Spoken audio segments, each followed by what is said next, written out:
రాయచోట్లో Jagannadh cinema teaser విడుదల చేస్తూ మంచు మనోజ్ అయితే ఆయనకి వాళ్ళ నాన్నగారికి మధ్య ఉన్నటువంటి వివాదాల గురించి ఇండైరెక్ట్గా అయితే మాట్లాడారు. నన్ను తొక్కేద్దామని కొంతమంది చూస్తున్నారా?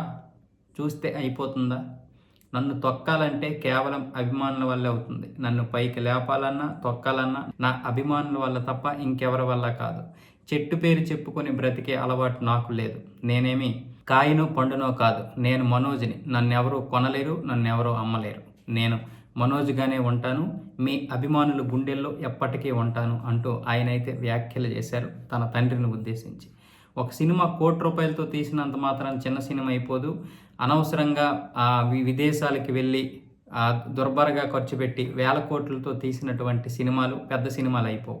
సినిమా బాగుందా లేదా అన్నదే ముఖ్యం అంటూ మంచు విష్ణు తీస్తున్నటువంటి ఈ కన్నప్ప సినిమాను కూడా ఉద్దేశించి ఇండైరెక్ట్గా మాట్లాడడం జరిగింది మనోజ్.